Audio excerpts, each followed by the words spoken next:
Hey everyone, and welcome to the Redmen TV. It is your Liverpool news update. My name is Dan KLOPP. As you can see on the screen, hello again to those who joined me about an hour ago for the match preview. How are we? Hope we are well. And yeah, I'm here to talk about everything relating to the Reds, of course. Going to keep it quite concise, quite quick, because Jurgen will be speaking in about half an hour's time. And let's be honest, as much as some of you might like me, tolerate me, put up with me, whatever, Jurgen Klopp is far more important, and what he has to say will be far more interesting than anything I've got to say for the next 20 minutes or so. So let's do it without further ado. I hope everyone's well anyway, and enjoying their Wednesday afternoon. And I think, as I touched on this in the match preview earlier on, it's nice being so relaxed ahead of a game of footy. The games have been so relentless recently, and they've had so much riding on them time and time again. The importance of our football matches just feels never ending. And obviously ahead of tomorrow night, it's still an important game, of course. I'd like Liverpool to win the game for momentum and all that sort of stuff and keep the positive vibes going. But there is also that air of we're 5-1 up. Realistically, just go out there and do a job, make it quite straightforward, and hopefully, for all intents and purposes, with sort of half an hour to go, it can be a bit of a procession. We can just all relax and enjoy the rest of our evening. Holly Bob's afternoon, Reds, how are we? I'm sound. Hope the same applies. Lewis, hello again. We have some real positivity in what's been a season of ups and downs. The future is looking bright despite Klopp's departure. Yeah, 100% it is, mate. We'll absolutely agree with that. And we're going to touch on a few of the reasons as to why in the course of the next 20 minutes or so. And one of the main ones, of course, one of the big talking points over the past 24 hours and the past week or so, in a lot of senses, has been the return, or what was previously the expected or possible return, of Michael Edwards. And that's now been rubber stamped as well. He's returned as FSG CEO of football, which, for the meantime, means he's basically in charge of Liverpool Football Club from day to day. He's going to take over Mike Gordon's duties in terms of making all the decisions and stuff like that. And I think it's a really smart bit of recruitment acquisition from FSG. I really do, and I've said this on numerous different shows of late, and I think given the fact that Jurgen Klopp's leaving and sort of the upheaval that might cause, and it has potential to do so, it's going to be a summer of change, I think it's fair to say. When you are replacing your manager, you've obviously a new sporting director to follow as well, which looks like it's going to be Richard Hughes, which we'll talk about in a minute. Getting somebody of the expertise and the skill level of Michael Edwards in the building, especially when you consider he's already been here before, and a lot of the foundations, a lot of the groundwork that's been done to take us to this point now, a lot of that was put in place by Michael Edwards, and if it wasn't put in place by him, he was certainly present whilst it was happening, so he knows what it looks like, he knows the shape of this football club, and he knows what's best as well. And I think we often herald him and praise him, and rightfully so, for some of his transfer dealings in years gone by, but his job was so much more than that. What he did at the football club at the time was revolutionary, and he's a bit of a visionary behind a lot of what's made us successful. And that's why a lot of people were very disappointed to see him leave the football club, of course. But I think to get him back now ahead of what is going to be a really sort of gigantic summer at the football club's absolutely massive. And given the fact he's turned down definitely Chelsea and Manchester United, and it's been reported this morning actually turned down as many as 10 different opportunities, and he's waited and waited and waited for the right one, and clearly he sees this project as the right one. And I think it's been interesting to see that the multi-club ownership's been a big part of his reasoning as to why he said yes this time, and everyone's got their own opinion on that. I know Kevin Hatchard says it should be resisted at all costs. I've seen that on Twitter this morning, and I get that. But I think for me, it depends how they go about it and where it is a lot as well. I would probably, MLS has been mooted as a possible destination, and whether it's sort of investment or whether it's full ownership of a different football club. But yeah, I think ultimately, sort of headline here, Michael Edwards coming back can only be seen as a good thing because it adds that stability. And I think it stops this summer from being a little bit like, oh, this is a little bit into the unknown here and what's going to happen. I think it allows us just to carry on cruising at a very nice trajectory and a nice height. And yeah, it feels very nice. Ashik says, any injury updates, and Alison, I'll bring you injury updates before I go, and there is a mini one on him as well, so stick around for that. It won't be too long. Stephen O'Sullivan is pleased, clearly, with the reappointment of Michael Edwards.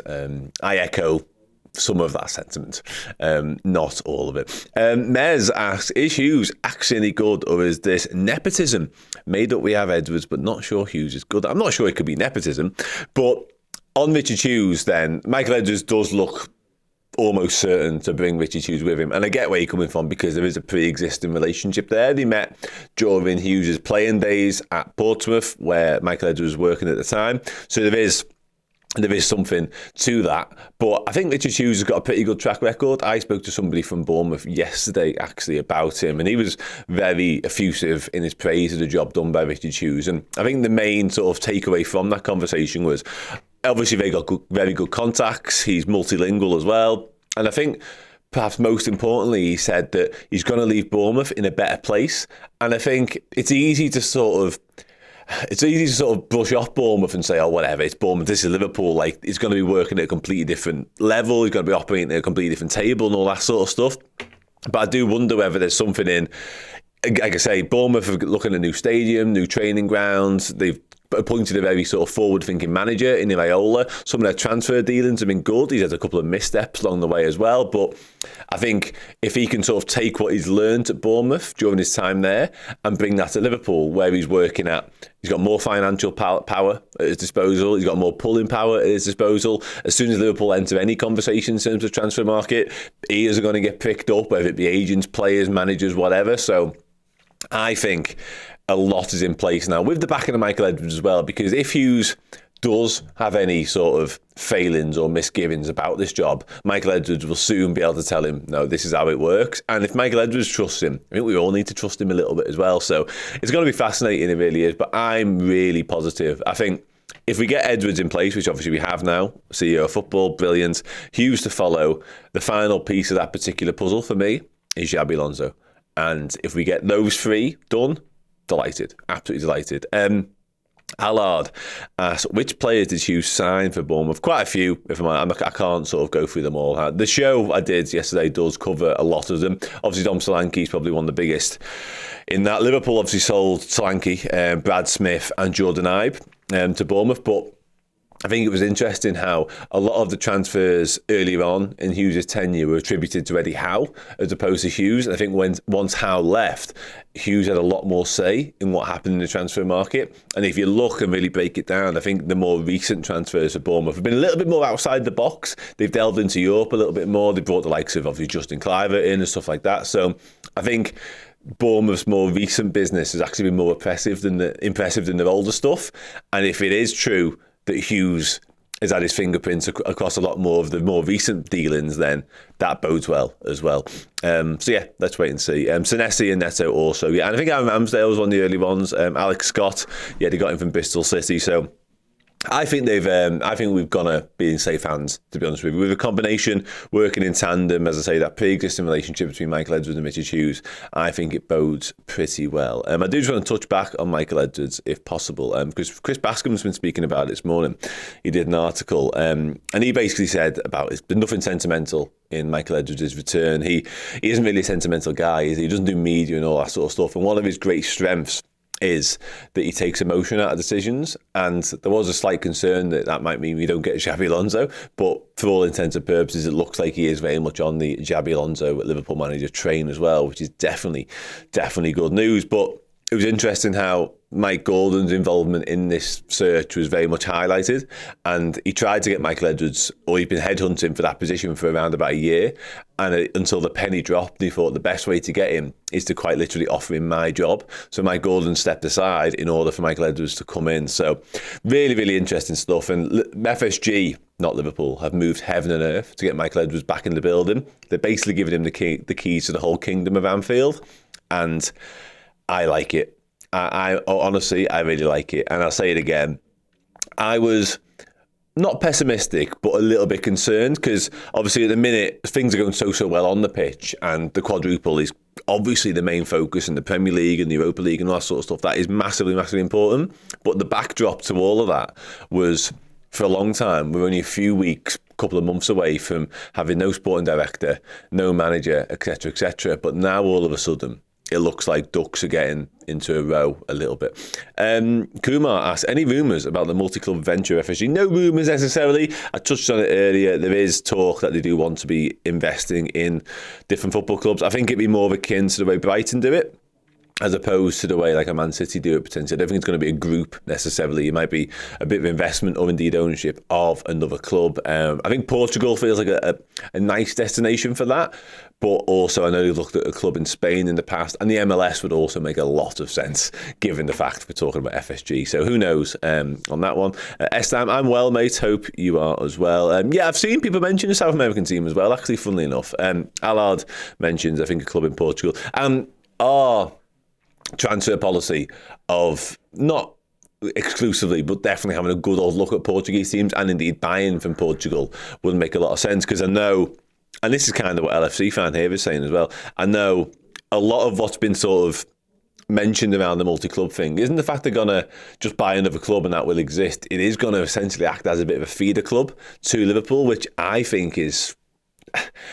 It's in the modern world, I think you've just got to kind of move with the times, otherwise you get left behind. And as much as I don't love multi-club ownership, I really don't.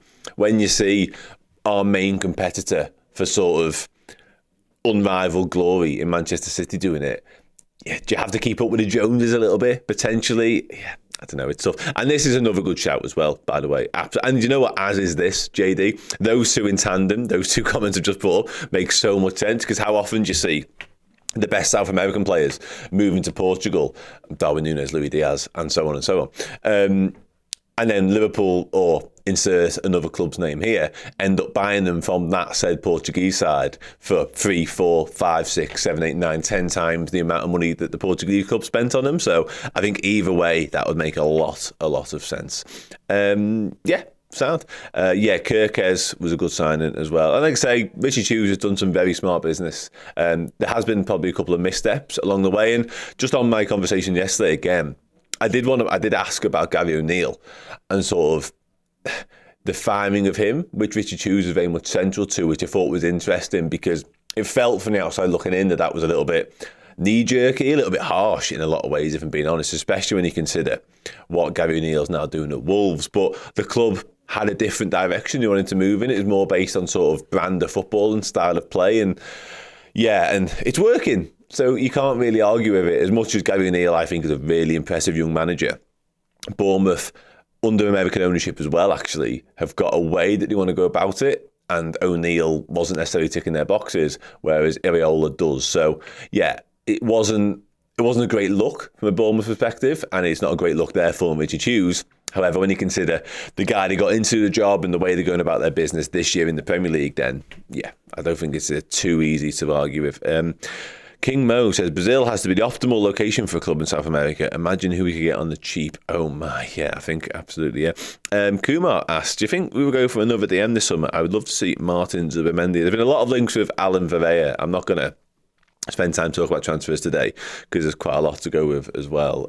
Okay, and I've just been informed by Aaron that Dom Szoboszlai will be doing the press conference with Jurgen Klopp in around 15-20 minutes time. I will be gone by then, don't worry. So you can all go watch Dom's beautiful face.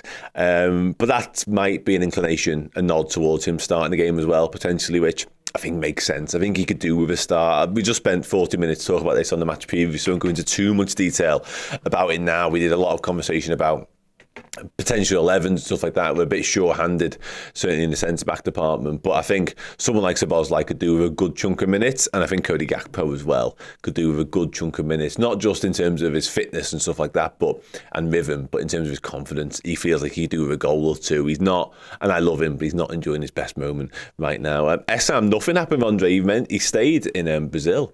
But the reports all summer are absolutely spot on that Andre, Liverpool wanted him, we bid for him, we were told to wait, and we couldn't. We had to go and sign with Wataru Endo and Alexis McAllister. And let's be honest, I've seen a couple of people talking about Wataru Endo in the chat.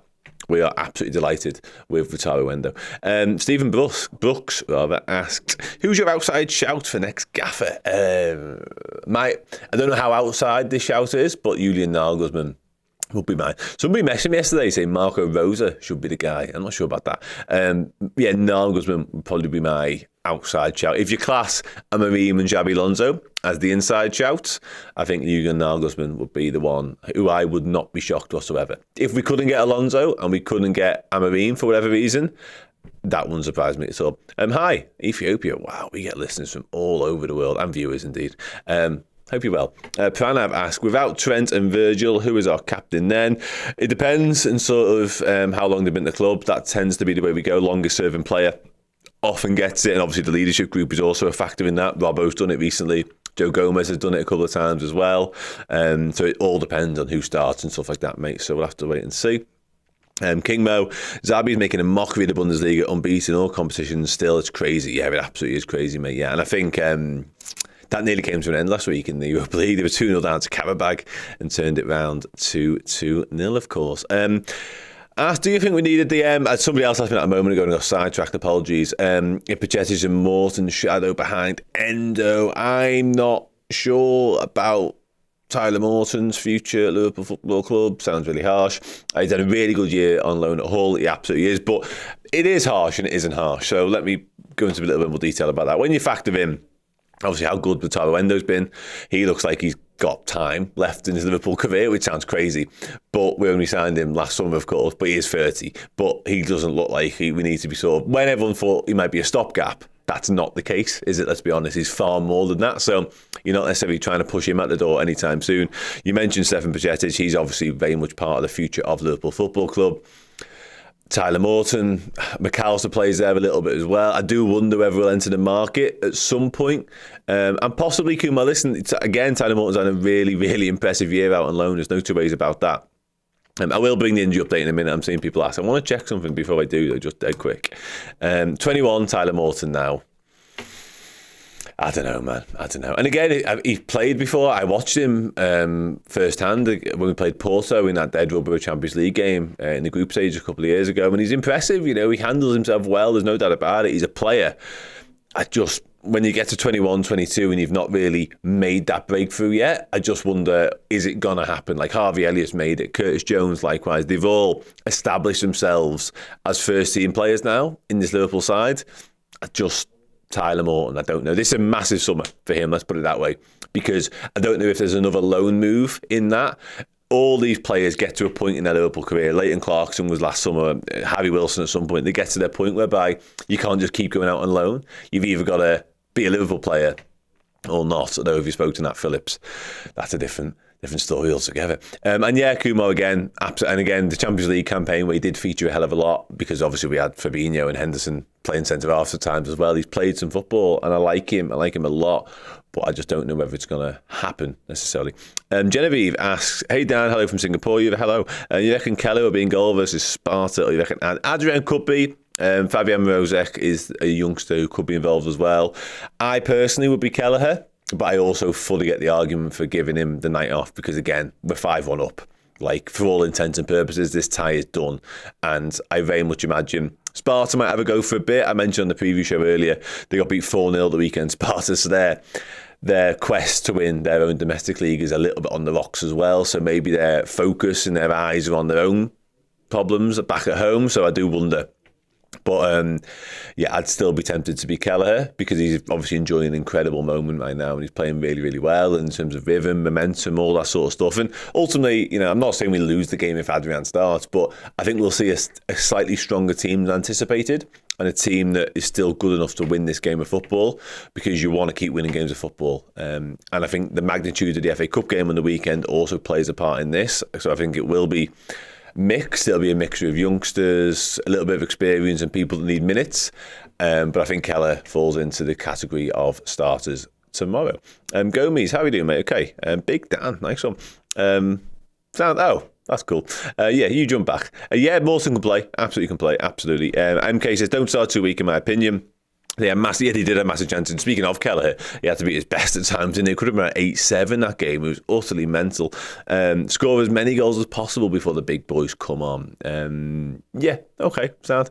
Again, I think it will be a bit of a mix and match Liverpool side. If I had to do it off the top of my head right now, I will touch on injuries in just a moment. Off the top of my head right now, it'd be Kelleher, probably Conor Bradley, Jurel Quansah, Joe Gomez, Kostas Tsimikas, definitely.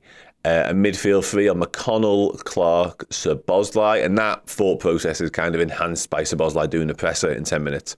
And then a front line of Kay Gordon, Cody Gakpo from the left, and Jadon Danns, if he can, in the middle. If not, I'd go Gakpo, as the 9 and Lewis Kumas on the left. There you go. Michael Jones, can't spell his name. I don't even blame you for not trying. Matthias Musolowski. He'd been on the bench back in the first team of late, and I touched on it again earlier on. Like, it's interesting. His Liverpool career felt like it was coming to an end not too long ago, but he's had a little bit of a resurgence this season, so he could well feature. Absolutely he could, and he is eligible. Unlike Trey Nyoni, who is not eligible, as I found out about 2 hours ago. Neither is a Marvin Nallo. So the centre-back situation isn't great because it's going to come too soon for Ibu Konate, which takes us on to my final talking point. Injury update. Some of you may have seen Vinny O'Connor outside Liverpool's training ground, the AXA, yesterday, speaking about Ryan Gravenberch, Ibu Konate, Stefan Bajcetic, etc. And basically, Ibu Konate and Stefan Bajcetic both trained individually yesterday.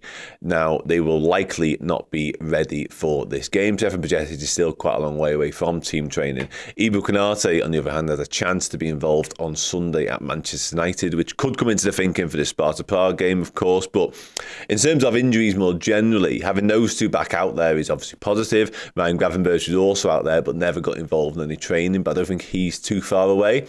And injuries obviously wreaked havoc with the past 3 or 4 weeks from a Liverpool point of view. It's been utter mayhem at times. Like, getting enough lads together just to be on the bench has been difficult, it's felt like. And Trey Nyoni, really, really talented, 16 years old.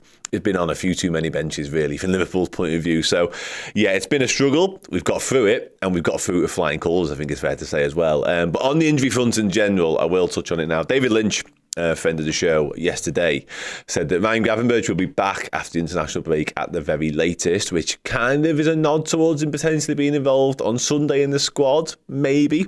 Curtis Jones is likely to be involved against Brighton on the 31st, which is the game immediately after the international break, which is this weekend after we play Manchester United. Trent Alexander-Arnold, likewise, is likely to be back for that Brighton game as well. And a lot of people asking about Diogo Jota and Alisson Becker, of course. Those two are likely to be back in early April. So that's really positive.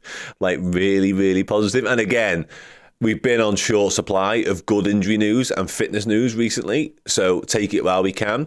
And those updates there feel really, really good. Like, this has been a show full of good news, which is the kind of shows we like to do, because I'm buzzing about Michael Edwards. I'm really excited about Richard Hughes. I think those two working together, that pre-existing working relationship, the fact they both trust each other implicitly, the fact they both get each other, there's clearly an admiration there. There's an admiration between FSG and Michael Edwards, etc., etc.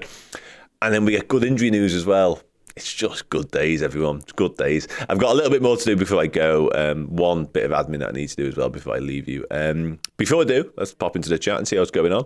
I will be gone before KLOPP starts, trust me. Do you think we'll buy a new left-back in the summer? I think Ryan El-Nouri is the Wolves left-back you're referring to. Maybe.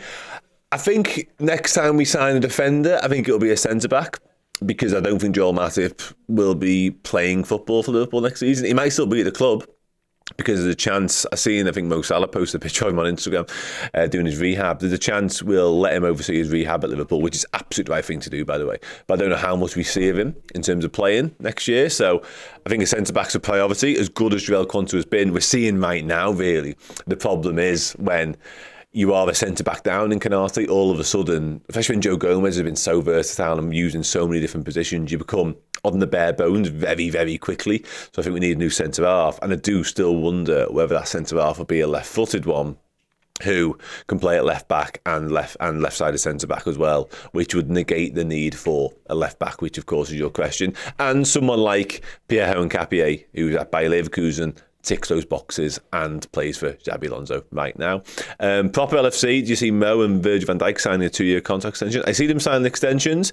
I think Richard Hughes, one of his most important tasks in his in-tray will be tying those two and Trent down to new deals.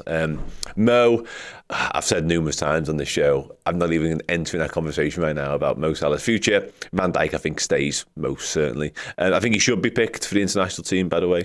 Frantic Fingers, hard down wedge, get your hoodie from. Nice one, lads. It is nice. I'll come away from the mic just so you can see it. Yes, boss. Fredsforreds.com.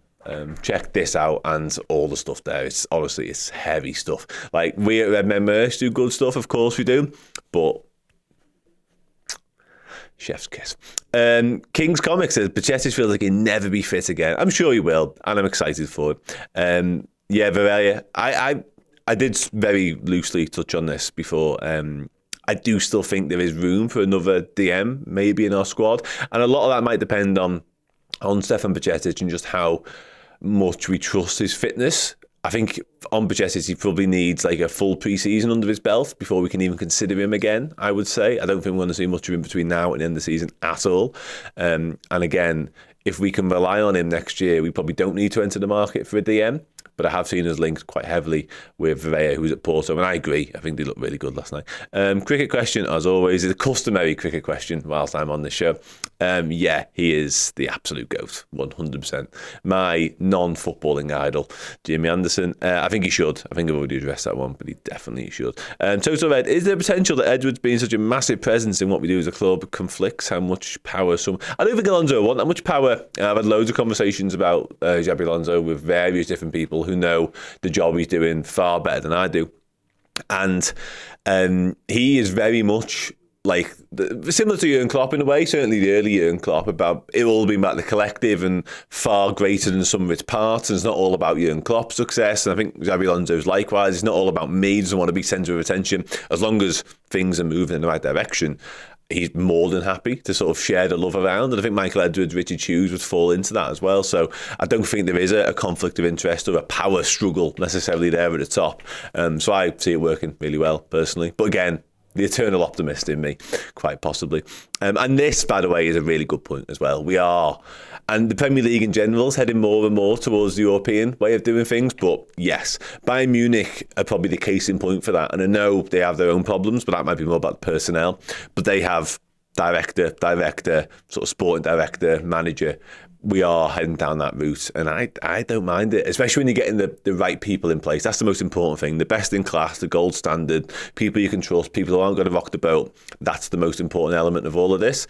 And I think in Michael Edwards, in Richard Hughes, and in Xabi Alonso, fingers crossed, I think we're doing that. So yeah, more than happy, as you can probably tell. Sound.